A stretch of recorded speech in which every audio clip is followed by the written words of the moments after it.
অবশেষে দেশে ফিরতে প্রধানমন্ত্রী শেখ হাসিনা এবার দিল্লি থেকে সরাসরি ঘোষণা দিলেন তিনি। এদিকে শেখ হাসিনায় আগামীর বৈধ প্রধানমন্ত্রী এমনটাই কিন্তু ঘোষণা দিয়েছে উত্তর কোরিয়া। তাহলে কি আবারও দেশের ক্ষমতায় ফিরতে যাচ্ছে শেখ হাসিনার দল আওয়ামী লীগ এবং প্রধানমন্ত্রী হতে যাচ্ছে শেখ হাসিনা? এই সম্পর্কে কি বলছে গণমাধ্যম বিস্তারিত আপনাদেরকে প্রমাণ সহকারে এই ভিডিওর মাধ্যমে দেখিয়ে দেব, তাই না টেনে ভিডিওটা শেষ পর্যন্ত দেখতে থাকুন। এদিকে 6 মাসের মধ্যে দেশে ফেরার ঘোষণা দিলেন শেখ হাসিনা। প্রস্তুত থাকতে বলা হয়েছে আওয়ামী লীগের নেতাকর্মীদের। শেখ হাসিনার নির্দেশেই মুখ্যমন্ত্রী হল শুভেন্দু অধিকারী। শেখ হাসিনার বাংলাদেশের ফেরা নিয়ে এবার নতুন তথ্য দিলেন তার ছেলে সজীব ওয়াজেদ জয়। শেখ হাসিনা দেশে ফিরবেন, নিশ্চিতভাবেই তিনি বাংলাদেশে ফিরবেন। কবে তিনি ফিরে যাবেন বাংলাদেশে? পশ্চিমবঙ্গের বিধানসভা নির্বাচনে মমতা বন্দ্যোপাধ্যায়কে সরিয়ে শুভেন্দু অধিকারীকে ক্ষমতায় বসাতে শেখ হাসিনার পরামর্শে ভোট ইঞ্জিনিয়ারিং করা হয়েছে বলে এক চাঞ্চল্যকর দাবি করেছেন লিবারেল ডেমোক্রেটিক পার্টির সভাপতি কর্নেল অলি আহমদ। শেখ হাসিনার পরামর্শে ভারতের পশ্চিমবঙ্গের শুভেন্দু অধিকারীকে ক্ষমতায় বসানো হয়েছে। অলরেডি বিভিন্ন টেলিগ্রামের মধ্যে অডিও বার্তায় শেখ হাসিনা ক্লিয়ারলি বলে দিয়েছেন বাংলাদেশ আওয়ামী লীগের নেতাকর্মীদেরকে আপনারা মাঠে নামার প্রস্তুতি গ্রহণ করুন। সো এখন প্রস্তুতি শুরু হয়ে গিয়েছে, জাস্ট কোরবানিদের পরে সর্বদা মাঠে নেমে আন্দোলন সংগ্রাম করা বাকি। বাংলাদেশ ছাত্রলীগ 5 আগস্টের পর বাংলাদেশ ছাত্রলীগের প্রত্যেকটা কার্যক্রম, তাদের রাজপথে আন্দোলন, লড়াই, সংগ্রাম, মিছিল, মিটিং, এইসব কিছু দেখে আপনাদের এক মুহূর্তের জন্য মনে হয়েছে এই সংগঠনটাকে নিষিদ্ধ করে রাখা হয়েছে? এই সংগঠনটাকে সম্পূর্ণ আইন বহির্ভূত, সম্পূর্ণ সংবিধানের বাইরে গিয়ে ইউনূস নিষিদ্ধ করে গেছে এবং বর্তমান সরকার সেই ধারা অব্যাহত রেখেছে। ছাত্রলীগের নেতাকর্মীদের উপর কি করা হয়নি? বাংলাদেশের প্রত্যেকটা শিক্ষা প্রতিষ্ঠানে যে সকল ছাত্রলীগের নেতাকর্মীরা পড়াশোনা করতো তাদের ছাত্রত্ব বাতিল হয়েছে, তাদের সনদ বাতিল হয়েছে, তাদের সবকিছু বাতিল হয়েছে। এই মুহূর্তে বাংলাদেশের কোনো শিক্ষা প্রতিষ্ঠানের ছাত্রলীগের একজন সাধারণ সমর্থক ক্লাস পরীক্ষায় অংশ নিতে পারে না। এটা কি ডেমোক্রেসির বৈশিষ্ট্য হতে পারে? শুধুমাত্র ছাত্রলীগ করার অপরাধে তার মাকে হত্যা করা হয়েছে। শুধুমাত্র জয় বাংলা স্লোগান দেওয়ার অপরাধে ছাত্রলীগের নেতাকর্মীদেরকে হত্যা করা হয়েছে। শুধুমাত্র ছাত্রলীগ করার অপরাধে ক্যাম্পাসগুলোতে মব করে তাদেরকে গ্রেফতার করানো হয়েছে। ছাত্রলীগের নেতাকর্মীদের উপর যে ধরনের নির্যাতন, নিপীড়ন ইউনূসের আমলে হয়েছে, ঠিক একই ধারা আমরা বিএনপির সময় এসে দেখতে পাচ্ছি। বাংলাদেশ ছাত্রলীগের প্রত্যেকটা নেতাকর্মী, এদের সাহস দেখলে মাঝে মধ্যে ভাবি যে এই সংগঠনের সাবেক কর্মী হিসেবে আমি অনেক বেশি ভাগ্যবান। 5 আগস্টের পর আমরা ভেবেছিলাম যে আমরা মনে হয় একটা প্রজন্ম থেকে অনেক দূরে সরে গেছি, আমাদের একটা প্রজন্মের গ্যাপ হয়ে গেছে। অর্থাৎ বর্তমানে বাংলাদেশ ছাত্রলীগের সাথে যারা সম্পৃক্ত এদের মধ্যে হয়তো আদর্শিক চিন্তাধারা নাই, আদর্শিক কোনো ব্যাপার নাই। কিন্তু আমার ধারণা সম্পূর্ণ ভুল। 5 আগস্টের পর এই উত্তপ্ত মাঠে দাঁড়িয়ে, উত্তপ্ত পরিস্থিতিতে দাঁড়িয়ে একটা নিষিদ্ধ সংগঠন যেভাবে ভূমিকা রেখেছে, বাংলাদেশ আওয়ামী লীগকে তারা প্রাসঙ্গিক বানিয়ে রেখেছে রাজপথে, অনলাইনে, অফলাইনে, সব জায়গায়। বাংলাদেশ ছাত্রলীগের এই অবদান বাংলার মানুষ কখনো ভুলবে না। যখন বাণিজ্য চুক্তি নিয়ে কেউ কথা বলে না, তখন ছাত্রলীগের নেতাকর্মীরা সামাজিক যোগাযোগ মাধ্যমে সরব। যখন দেশের স্বাধীনতা, সার্বভৌমত্ব বিক্রি করে দেওয়া হয়, তখন বাংলাদেশ ছাত্রলীগের নেতাকর্মীরা রাজপথে গিয়ে স্লোগান দেয়, তারা অনলাইনে সর্বোচ্চ ভূমিকা রাখে। যখন বাংলাদেশের প্রত্যেকটা সেক্টর ভেঙে পড়েছে, আইনের শাসন নাই, যখন ছাত্রলীগের নেতাকর্মীদের উপর অবৈধ প্রক্রিয়ায় নির্যাতন, নিপীড়ন, মামলা, হামলা, পরিবার বিধ্বস্ত, ব্যবসা প্রতিষ্ঠান নষ্ট, তারপরেও ছাত্রলীগের এই আদর্শিক ছেলেমেয়েরা বিন্দু মাত্র থেমে থাকেনি। তারা এই লড়াই সংগ্রাম, এত ঝড়ঝাপটা সবকিছু উপেক্ষা করে রাজপথে বুক চিতিয়ে লড়াই করছে। ছাত্রলীগকে কিভাবে থামাবেন জনাব তারেক রহমান? ইউনূস 2 বছরে ছাত্রলীগকে কিচ্ছু করতে পারেনি। শত শত হাজার হাজার লক্ষ লক্ষ নেতাকর্মীকে গ্রেফতার করা হয়েছে, কিন্তু আদর্শিক যোদ্ধারা আজ অব্দি থেমে নাই, তারা থেমে থাকেনি, তাদেরকে থামানো যাচ্ছে না। একটা প্রশ্নের উত্তর আমাকে দেন। ছাত্রলীগের 5 আগস্টের পর তাদের যে ভূমিকা, এই ভূমিকা দেখার পর আপনাদের কি এক মুহূর্তের জন্য মনে হয়েছে এই সংগঠনটা বাংলাদেশে নিষিদ্ধ? এই সংগঠনের স্বাভাবিক প্রক্রিয়ায় রাজনীতি করার কোনো অধিকার কোনো সরকার রাখেনি। এই সংগঠনের নেতাকর্মীরা মাথার উপর মবের ভয়, গ্রেফতারের ভয় নিয়ে তারা রাজপথে বুক চিতিয়ে লড়াই করছে। মনে হয় তাদেরকে দেখে, তাদের বডি ল্যাঙ্গুয়েজ দেখে। গত 1 সপ্তাহে ছাত্রলীগের 2টা মিছিল আমার চোখে পড়েছে। অনেকে এগুলো নিয়ে কথা বলেছেন, এটা যদি আমি না বলি তবে আমার মনে হয় এটা আমার জন্য দুর্ভাগ্য হবে। ব্রাহ্মণবাড়িয়া জেলার ছাত্রলীগের একজন নেতা লিমন, তার একটা মিছিলের সংক্ষিপ্ত ভিডিও দেখেন। আচ্ছা, তার যে অ্যাটিটিউড, সামনে দাঁড়িয়ে সাদা শার্ট, কালো প্যান্ট, হাতে বাংলাদেশের পতাকা, বিশ্বাস করেন তার এই মিছিলের ফুটেজ দেখে আমার গায়ের লোম দাঁড়িয়ে গেছে।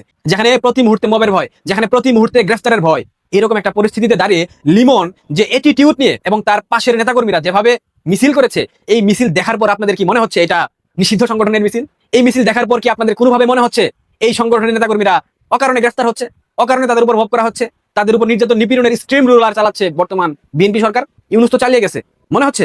মনে হচ্ছে না। তবুও বর্তমান সরকারের দালাল মিডিয়া এই মিছিলকে বিচ্ছিন্ন ঝটিকা মিছিল বলে আখ্যা দেয়। এটা কি ঝটিকা মিছিল? এই ফুটেজ দেখে আপনাদের কোনোভাবে মনে হয়েছে এটা ঝটিকা মিছিল? মোটেও না, এটা কোনো ঝটিকা মিছিল না। আরেকটা মিছিল ধানমন্ডি থানা ছাত্রলীগের নবগঠিত যে কমিটি হয়েছে, সাধারণ সম্পাদকের নাম আমার এই মুহূর্তে মনে পড়ছে না, সভাপতির নাম সাকিব, তাদের দুজনের নেতৃত্বে ধানমন্ডি 32 নম্বরে, আমি আবারও বলতেছি ধানমন্ডি 32 নম্বর, যেখানে সাধারণ সমর্থকরা জয় বাংলা স্লোগান দিতে গিয়ে, যেখানে বঙ্গবন্ধুর প্রতিকৃতিতে সাধারণ কর্মীরা, সাধারণ সমর্থকরা, নির্দলীয় ব্যক্তিরা শ্রদ্ধা জানাতে গিয়ে গ্রেফতার হয়েছে। বিএনপির নেতাকর্মীরা স্লোগান দিয়েছিল না 15 আগস্ট, তারেক ভাই কথা দিলাম 32 নম্বর দখল নিলাম। এরপর থেকে সাধারণ কর্মী সমর্থক এবং যারা নির্দলীয় শুধুমাত্র বঙ্গবন্ধুকে ভালোবাসে তারাও ধানমন্ডি 32 গিয়ে রক্ষা পায়নি, তাদেরকেও গ্রেফতার করা হয়েছে। সেই 32 নম্বরের মাটিতে দাঁড়িয়ে ধানমন্ডি থানা ছাত্রলীগ যে সাহসিকতার পরিচয় দিয়েছে, তাদের মিছিলের ফুটেজ দেখতে পাচ্ছেন আপনারা। এরকম সুসজ্জিত এতগুলা নেতাকর্মী নিয়ে ধানমন্ডি 32, যেটাকে বলা হয় রণক্ষেত্র, বর্তমানে হটস্পট, মানে উত্তপ্ত জায়গা, যে জায়গাকে কেন্দ্র করে পুলিশ নিরাপত্তা, যে জায়গায় অতিরিক্ত পুলিশ মোতায়েন করা থাকে সবসময়, একজন সাধারণ মানুষ সেই রাস্তা দিয়ে গেলে পুলিশ কেমন করে যেন তাকিয়ে থাকে, সেই জায়গায় দাঁড়িয়ে ধানমন্ডি থানা ছাত্রলীগ মিছিল দিয়েছে। ধানমন্ডি থানা ছাত্রলীগের সবাইকে আমার পক্ষ থেকে ধন্যবাদ। এবং ব্রাহ্মণবাড়িয়ার সেই জেলা ছাত্রলীগের নেতা লিমন, সে সম্ভবত কোনো একটা উপজেলা ছাত্রলীগের নেতা, আমার এই মুহূর্তে মনে পড়ছে না, লিমনকে এবং ধানমন্ডি থানা ছাত্রলীগের সভাপতি সাধারণ সম্পাদক, তাদেরকে আমার ব্যক্তিগত পক্ষ থেকে অসংখ্য ধন্যবাদ। তোমাদের এই অবদান বাংলাদেশের মানুষ কখনো ভুলবে না, কখনো ভুলার মতো না। তোমরা যেটা করে দেখিয়েছো, এটা বাংলাদেশ আওয়ামী লীগের অনেকেই করে দেখাতে পারেনি। এই যে 2টা ইউনিটের মিছিল আপনারা দেখলেন, এই 2টা ইউনিটের মিছিলের পূর্বে বঙ্গবন্ধু কন্যা একটা বক্তব্য দিয়েছিলেন, সংক্ষিপ্ত 2 লাইন। যে বক্তব্য শোনার পর বাংলাদেশের রাজাকারদের মাথা নষ্ট হয়ে গেছে। রাজাকাররা কিন্তু একের কথা বলতেছে। টাকলা ফুয়াদ বলে পশ্চিমবঙ্গে বিজেপি নির্বাচিত হয়েছে, মুখ্যমন্ত্রী হয়েছে শুভেন্দু অধিকারী। শুভেন্দু অধিকারীকে নাকি ভোট ইঞ্জিনিয়ারিং এর মাধ্যমে জেতানো হয়েছে এবং ভোট ইঞ্জিনিয়ারিং এর সমস্ত পরিকল্পনা দিয়েছে বঙ্গবন্ধু কন্যা শেখ হাসিনা। কর্নেল অলিও একই কথা বলেছে। তার মানে আপনারা ভাবেন, এরা বঙ্গবন্ধু কন্যাকে জাতীয় আন্তর্জাতিক মানের নেত্রী বানাচ্ছে না? ভারতবর্ষে বসে ভারতবর্ষের ইলেকশন ইঞ্জিনিয়ারিং এর পরিকল্পনা দেন বঙ্গবন্ধু কন্যা শেখ হাসিনা। মানে এদের বুদ্ধি, এদের মগজ আসলে কোথায় খুঁজে পায় না। বঙ্গবন্ধু কন্যা সেদিন একটা বক্তব্য দিয়েছেন, আর 6টা মাস তোমরা অপেক্ষা করো, আমি ফিরে সবগুলাকে নাকে খত দিয়ে জয় বাংলা স্লোগান দেবো। রাজাকারের বাচ্চাদের উদ্দেশ্য করে তিনি বক্তব্য দিয়েছেন। সিলেটের কোন একটা উপজেলার 4 জন মাধ্যমিকের শিক্ষার্থী, তাদেরকে গ্রেফতার করা হয়েছে, তাদেরকে পরীক্ষায় অংশ নিতে দেওয়া হয়নি। বিএনপির প্রশাসন তাদেরকে গ্রেফতার করেছিল। এরপর তারা জেল থেকে মুক্ত হবার পর বঙ্গবন্ধু কন্যার সাথে ফোনে কথা বলেছে। এই সময় তিনি বলেছেন, আর 6টা মাস অপেক্ষা করো, আমি এদেরকে ফিরে এসে নাকে খত দিয়ে জয় বাংলা স্লোগান দেবো। এই একটা শব্দ, আমি 6 মাসের মধ্যে ফিরবো, এদেরকে জয় বাংলা স্লোগান দেবো, এই 2টা লাইন বাংলাদেশ ছাত্রলীগের প্রত্যেকটা ইউনিটের নেতাকর্মীদের মাঝে টনিক হিসেবে কাজ করেছে। বিশ্বাস হয় না? বাংলাদেশ ছাত্রলীগের একমাত্র tonic, one and only tonic, Bangabandhu কন্যার একটা শব্দ, একটা বাক্য, একটা 5 মিনিটের সংক্ষিপ্ত বক্তব্য। বিশ্বাস করেন? বাংলাদেশ ছাত্রলীগের সবাই বিশ্বাস করবেন আমার কথা। বাংলাদেশ ছাত্রলীগকে থামানো যাবে না, বাংলাদেশ আওয়ামী লীগকেও থামানো যাবে না। যতই নিষিদ্ধের বেড়াজাল তাদের উপর চাপিয়ে দেন জনাব তারেক রহমান, বাংলাদেশ আওয়ামী লীগ ফিরবে এবং দ্বিগুণ শক্তিমত্তা নিয়ে ফিরবে। কেন বাংলাদেশ আওয়ামী লীগকে আজীবনের জন্য নিষিদ্ধ করেও আটকে রাখতে পারবেন না জানেন? কারণ বাংলাদেশ আওয়ামী লীগের কিছু বিষয় আছে যেগুলো বাংলাদেশের অন্য কোনো রাজনৈতিক দলের নাই। যে বিষয়গুলো বাংলাদেশ আওয়ামী লীগের আছে, সেই বিষয়গুলো বাংলাদেশের প্রত্যেকটা শ্রেণী পেশার মানুষ পছন্দ করে, চায়, আকৃষ্ট এই সব কিছুর প্রতি, যেটা জামাত এবং বিএনপির মধ্যে নাই। বাংলাদেশ নামক রাষ্ট্রে যদি দীর্ঘমেয়াদে বসবাস করতে চান, বাংলাদেশ আওয়ামী লীগকে ফিরিয়ে আনতে হবে। কারণ বাংলাদেশ আওয়ামী লীগ যেভাবে ধর্মনিরপেক্ষতা, বাঙালি জাতীয়তাবাদ, গণতন্ত্র, সমাজতন্ত্র, প্রগতিশীলতা, নারীবাদ, বাক স্বাধীনতা, নিরপেক্ষ সাংবাদিকতা, আমাদের গর্বের, আমাদের জন্মের ইতিহাস, মুক্তিযুদ্ধ, বাঙালির হাজার বছরের সংস্কৃতি যেটা বাংলাদেশ আওয়ামী লীগ ধারণ করে, আছে সেকুলারিজম, আছে আমাদের মুক্তিযুদ্ধের পক্ষের প্রগতিশীল লেখক, কবি, সাহিত্যিক, চিন্তক, যদিও তারা এখন কোণঠাসা হয়ে আছে। বাংলাদেশ নামক রাষ্ট্র থেকে কখনো কোনোদিনও বাংলাদেশ আওয়ামী লীগকে নিশ্চিহ্ন করা যাবে না, মুছে ফেলা যাবে না, এটা আমি লিখে দিতে পারি। যত ডিপ স্টেট, যত আইএসআই, যত সিআইএ, যত কিছু বলেন না কেন, বাংলাদেশের মানুষের ডাকে, গণমানুষের চাওয়াতে বাংলাদেশ আওয়ামী লীগ বারবার ফিরে আসবে, দ্বিগুণ শক্তিমত্তা নিয়ে ফিরে আসবে, ফিনিক্স পাখির মতো ধ্বংসস্তূপ থেকে আবারও ফিরে আসবে। সুতরাং বাংলাদেশ ছাত্রলীগকে নিষিদ্ধ করা যাবে না, বাংলাদেশ আওয়ামী লীগকে নিষিদ্ধ করা যাবে না, কখনোই নিশ্চিহ্ন করা যাবে না। যারা ভাবছেন, যারা বলছেন মিডিয়াতে বাংলাদেশ আওয়ামী লীগ আর কখনো রাজনীতি করতে পারবে না, তারা মূলত আওয়ামী লীগের ভয়ে এই ধরনের কথা বলছে। আওয়ামী লীগ ফিরে আসলে কি হবে সেই ভয়ে তারা একজন ঘুমাতে পারে না। বিশ্বাস না করলে তাদের পরিবারের সাথে সাক্ষাৎ করেন, কথা বলেন, জিজ্ঞেস করেন, রাতে ঘুমের মাঝে স্বপ্ন দেখে কবে বাংলাদেশ আওয়ামী লীগ ফিরে আসলো, কবে তাদেরকে রাষ্ট্রদ্রোহিতার দায়ে বিচারের মুখোমুখি করলো। একমাত্র এই ভয়ের কারণে তারা বারবার বলে বাংলাদেশ আওয়ামী লীগ বাংলাদেশের রাজনীতিতে কখনো ফিরতে পারবে না। বাংলাদেশ ছাত্রলীগকে কখনোই থামানো যায়নি, থামানো যাবে না। ভালো থাকবেন, ধন্যবাদ।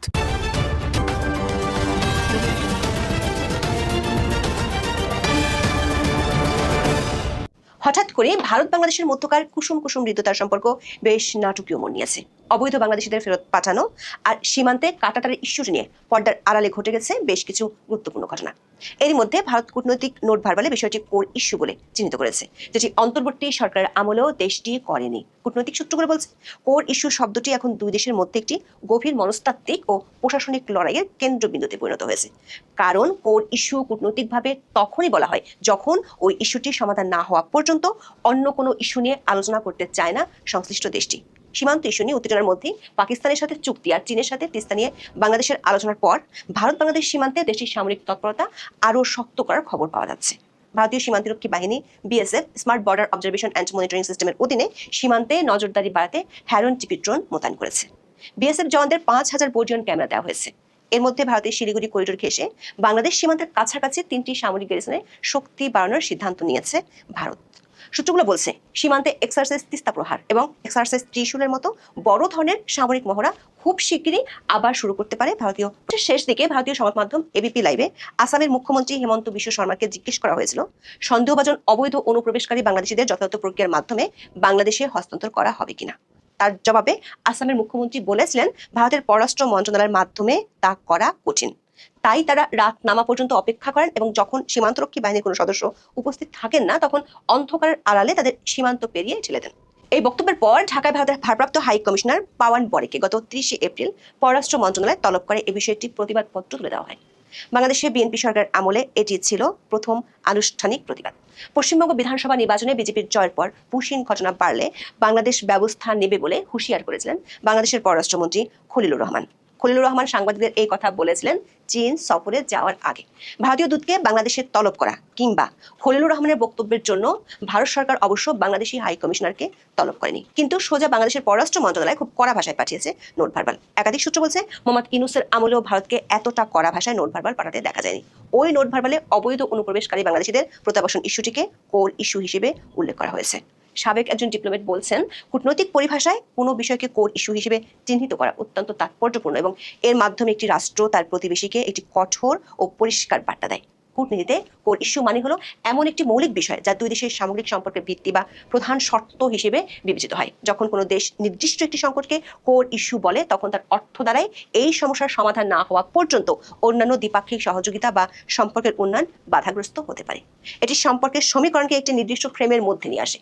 দর্শক, বাংলাদেশ ও ভারতের মধ্যে ঐতিহাসিকভাবে বিদ্যমান সমস্যাগুলোর মধ্যে পুশিন ও সীমান্ত সমস্যা, পানি সমস্যা, আঞ্চলিক নিরাপত্তা ইস্যু, বাণিজ্য সমস্যা সমানভাবে গুরুত্বপূর্ণ। ভারতের পাঠানো সবশেষ নোটে অবৈধ অনুপ্রবেশকারী বাংলাদেশিদের ইস্যুটিকে সবচেয়ে কোর ইস্যু বলে উল্লেখ করা হয়েছে, যার অর্থ হলো এটি সমাধান না হলে দুই দেশের মধ্যে বিদ্যমান সমস্যাগুলোর সমাধানের সুযোগ কম। সূত্রগুলো বলছে পাকিস্তানের সাথে বিদ্যমান সমস্যাগুলো নিয়ে ভারত যখন নোট ভার্বাল পাঠায় সেখানেও অতীতে কোর ইস্যু লেখা হয়নি।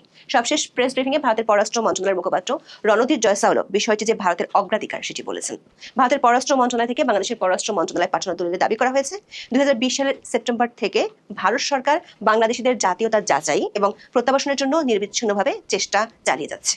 ভারতের পক্ষ থেকে এই সময়ের মধ্যে মোট 1137টি নোট ভার্বাল পাঠানো হয়েছে আর কনসোলিডেটেড রিমাইন্ডার পাঠানো হয়েছে 456টি। ভারতের দাবি অনুযায়ী 2862 জনের অমীমাংসিত ভেরিফিকেশন কেস আছে। দর্শক, সীমান্তে অবৈধ অনুপ্রবেশ ইস্যুটি যে ভারত সরকার সত্যি কোর ইস্যু হিসেবে বিবেচনা করছে তার প্রমাণ মেলে পশ্চিমবঙ্গে জেতার পর প্রথম ক্যাবিনেট বৈঠকে শুভেন্দু অধিকারী সীমান্তে কাঁটাতারের বেড়া দেওয়ার সিদ্ধান্ত নেয়। নির্বাচনী প্রচারণে কেন্দ্রীয় স্বরাষ্ট্রমন্ত্রী অমিত শাহ প্রতিশ্রুতি দিয়েছিলেন বিজেপি ক্ষমতায় আসলে অনুপ্রবেশ রোধে পশ্চিমবঙ্গ সীমান্তকে সম্পূর্ণ সিল করে দেওয়া হবে। এই প্রতিশ্রুতির বাস্তবায়ন হিসেবেই শুভেন্দু অধিকারী সরকার 45 দিনের মধ্যে বিএসএফ এর জন্য প্রয়োজনীয় প্রায় 286 কিলোমিটার জমি হস্তান্তরের প্রক্রিয়া শুরু করেছে। বাংলাদেশের সাথে পশ্চিমবঙ্গের মোট সীমানা আছে 2216.7 কিলোমিটার। এর মধ্যে জমি অধিগ্রহণ ও পূর্ববর্তী রাজ্য সরকারের অসহযোগিতার কারণে প্রায় 435 কিলোমিটার এলাকা এখনো উন্মুক্ত রয়ে গেছে। বিশ্লেষকরা বলছেন একদিকে কেন্দ্রীয় সরকারের কোর ইস্যু হিসেবে নোট ভার্বাল দেয়া আর একদিকে রাজ্য সরকারের চটজলদি জমি দেওয়ার উদ্যোগ নেওয়া প্রমাণ করে দিল্লির কেন্দ্রীয় নীতি এবং কলকাতার রাজ্য নীতি এখন একই সূত্রে গাঁথা। নতুন সরকার সীমান্ত নিরাপত্তাকে জাতীয় নিরাপত্তার সর্বোচ্চ অগ্রাধিকার দিয়ে এই পরিবর্তনটি আনছে। সূত্রগুলো বলছে আধুনিক ফেন্সিং এর পাশাপাশি sensor, thermal camera, flood light এবং ইলেকট্রনিক নজরদারি ব্যবস্থা ব্যবহার করে comprehensive integrated border management system বা CIBMS এবং বোল্ট QIT প্রযুক্তির মাধ্যমে পর্যবেক্ষণের ব্যবস্থা শুরু করেছে ভারত সরকার। এটি মূলত কৃত্রিম বুদ্ধিমত্তা বা AI চালিত একটি সমন্বিত প্ল্যাটফর্ম যা সীমান্তের সিসিটিভি ক্যামেরা থেকে প্রাপ্ত ভিডিও ফিড বিশ্লেষণ করে রিয়েল টাইমে অনুপ্রবেশ বা চোরাচালানের গতিবিধি শনাক্ত করতে পারে। AI সিস্টেমটি 1 থেকে 2 সেকেন্ডের মধ্যে যে কোনো সন্দেহজনক বস্তুর গতিবিধি শনাক্ত করে সদর দপ্তরে অ্যালার্ট পাঠায়। সীমান্তে কর্তব্যরত 5000-এর বেশি বিএসএফ জওয়ানকে বডি ওয়ার্ন ক্যামেরা দেওয়া হচ্ছে যা রাতের বেলাতেও স্বচ্ছ ভিডিও ধারণ করতে সক্ষম এবং এটি মূলত অনুপ্রবেশকারীদের সাথে সংঘর্ষের সময় প্রমাণ হিসেবে কাজ করে। জানা গেছে সীমান্তে কাঁটাতারের বেড়া দেওয়ার কাজ শুরু করতে এখনো কমপক্ষে 2 মাস সময় লাগবে। সেজন্য দেশটি সীমান্তে নজরদারি বাড়াতে হ্যারন টিপি ড্রোন মোতায়েন করেছে। এছাড়া সীমান্ত অঞ্চলে ড্রোনের মাধ্যমে অস্ত্র বা মাদক সরবরাহ ঠেকানোর জন্য বিএসএফ একটি বিশেষ ড্রোন ওয়ারফেয়ার স্কুল স্থাপন করেছে, যেখানে অ্যান্টি ড্রোন প্রযুক্তি এবং জ্যামিং সিস্টেমের প্রশিক্ষণ দেওয়া হয়। কূটনৈতিক সূত্রগুলো বলছে, ভারতের প্রতিরক্ষা নীতি নির্ধারকরা এখন বাংলাদেশ সীমান্তকে কেবল চোরাচালান বা অনুপ্রবেশ প্রতিরোধের ক্ষেত্র হিসেবে দেখছে না, বরং একে একটি সক্রিয় সামরিক ফ্রন্ট হিসেবে বিবেচনা করছেন, যার কেন্দ্রে রয়েছে ভারতের সবচেয়ে নাজুক ভৌগোলিক অঞ্চল শিলিগুড়ি করিডোর বা চিকেন স্নেক। এ কারণে ভারতের ইস্টার্ন কমান্ড এবং প্রতিরক্ষা মন্ত্রণালয়ের তৎপরতা আরও বাড়ানো হচ্ছে এই সীমান্তে। নয়াদিল্লি তার পূর্ব সীমান্ত কৌশলে কৌশলগত অস্পষ্টতা বাদ দিয়ে সক্রিয় প্রস্তুতি এবং প্রতিরোধমূলক আধিপত্য এর ঝোঁকা নীতি নিয়েছে। একাধিক সূত্রে জানা গেছে, পাকিস্তানের সাথে সম্প্রতি দ্বিপক্ষীয় চুক্তি স্বাক্ষর হওয়া এবং বাংলাদেশের পররাষ্ট্রমন্ত্রীর চীন সফরের পর ভারত সরকার এই ধরনের কৌশল নিতে যাচ্ছে। সম্প্রতি 2 দিনের ঢাকা সফরে এসেছিলেন পাকিস্তানের স্বরাষ্ট্রমন্ত্রী ও ক্রিকেট বোর্ডের চেয়ারম্যান সৈয়দ মহসিন রাজা নাকভি। বিবিসি বাংলার খবরে বলা হয়েছে, কয়েকদিন ধরেই এই সফরকে ঘিরে সামাজিক যোগাযোগ মাধ্যমে বেশ আলোচনা চলছে। 8 মে শুক্রবার ঢাকার মিরপুরে বাংলাদেশ পাকিস্তান ক্রিকেট সিরিজের প্রথম টেস্ট খেলার দিন পাকিস্তানের স্বরাষ্ট্রমন্ত্রী ঢাকায় পৌঁছান। ওই দিনে বিকেলে ঢাকায় একটি 5-তারা হোটেলে পাকিস্তানের স্বরাষ্ট্রমন্ত্রীর সঙ্গে সাক্ষাৎ করেন বাংলাদেশের স্বরাষ্ট্রমন্ত্রী সালাউদ্দিন আহমেদ এবং পরদিন পররাষ্ট্র প্রতিমন্ত্রী শামা ওবায়দ। এই সময় দুই দেশের মধ্যে মাদকদ্রব্য ও সাইকোট্রপিক উপাদানের অবৈধ পাচার এবং অপব্যবহার রোধে একটি সমঝোতা স্মারক বা এমওইউ স্বাক্ষরিত হয়। তবে সামাজিক মাধ্যমে নানা আলোচনায় বলা হচ্ছে, এটি আসলে গোয়েন্দা তথ্য আদান প্রদানের চুক্তি। পাকিস্তান ও বাংলাদেশের মধ্যে ল্যান্ড বর্ডার না থাকায় মাদক পাচার রোধের চুক্তি হওয়া নিয়ে অনেকে বিস্ময় প্রকাশ করেছে। আবার বাংলাদেশের পররাষ্ট্রমন্ত্রী খলিলুর রহমানের চীন সফরের পর থেকে বাংলাদেশের তিস্তা ব্যারেজ প্রকল্পের বিষয়টি আলোচনায় উঠে এসেছে। আনন্দবাজার পত্রিকার খবরে বলা হয়েছে, তিস্তা প্রকল্প ভাবাচ্ছে চীন। ওই খবরে বলা হয়েছে, খলিলুর রহমানের সঙ্গে সম্প্রতি চীনের পররাষ্ট্রমন্ত্রী ওয়াং এর বৈঠকে সবচেয়ে উল্লেখযোগ্য বিষয় ছিল তিস্তা প্রকল্প। তিস্তা নিয়ে যে পরিকল্পনা বাংলাদেশ নিয়েছে, সেটির নাম দেওয়া হয়েছে comprehensive management and restoration of Teesta river project. বিশ্লেষকদের ধারণা, বাংলাদেশের সীমান্ত ঘেঁষে ভারতের সেনা তৎপরতা বাড়ানোর কৌশলের পেছনে এই দুটি ঘটনার ভূমিকা আছে। কারণ তিস্তা প্রকল্পটি বাংলাদেশের যেখানে হওয়ার কথা, সেটি ভারতের শিলিগুড়ি করিডোরের কাছাকাছি। ভারতের সামরিক কৌশলের সবচেয়ে গুরুত্বপূর্ণ স্পর্শকাতর বিন্দু হলো 22 কিলোমিটার প্রশস্ত এই শিলিগুড়ি করিডোর। নেপাল, ভুটান, চীন এবং বাংলাদেশের মাঝে স্যান্ডউইচ হয়ে থাকা এই সংকীর্ণ ভূখণ্ডটি ভারতের মূল ভূখণ্ডের সাথে উত্তর পূর্বাঞ্চলের 7টি রাজ্যের একমাত্র সংযোগকারী পথ। প্রতিরক্ষা বিশ্লেষকদের মতে, যে কোনো যুদ্ধে এই করিডোরটি বিচ্ছিন্ন হয়ে বলে ভারতের উত্তর পূর্বাঞ্চল মূল ভূখণ্ড থেকে সম্পূর্ণ বিচ্ছিন্ন হয়ে যাবে। এই চিরস্থায়ী দুর্বলতাকে কাটিয়ে উঠতে ভারত সম্প্রতি এই করিডোরের দক্ষিণ প্রান্তে 3টি নতুন এবং সম্পূর্ণ কার্যকর সামরিক গ্যারিসন স্থাপন করেছে, যা একটি কৌশলগত ত্রিভুজ বা স্ট্র্যাটেজিক ট্রায়াঙ্গেল হিসেবে কাজ করছে। বাংলাদেশের বিগত অন্তর্বর্তী সরকার আমলে যখন ভারতের সাথে দেশটির সম্পর্ক তলানিতে গিয়ে থাকে, যখন বাংলাদেশের ইউনুসপন্থীরা দিল্লি না ঢাকা স্লোগান দিত, তখন ভারত এই 3টি নতুন সামরিক গ্যারিসন স্থাপনের উদ্যোগ নিয়েছিল। এই 3টি স্থাপনা হলো আসামের ধুবড়ী জেলায় লাচিত বরফুকন সামরিক স্টেশন, পশ্চিমবঙ্গের চোপড়ার সামরিক ঘাঁটি এবং শিলিগুড়ি করিডোরের পশ্চিম অংশ, এবং বিহার পশ্চিমবঙ্গ সীমান্তের সংযোগস্থলে কিষানগঞ্জ গ্যারিসন। এর মধ্যে পশ্চিমবঙ্গের চোপড়ার ঘাঁটিটি ভারতের জন্য কৌশলগত দিক থেকে অত্যন্ত সংবেদনশীল।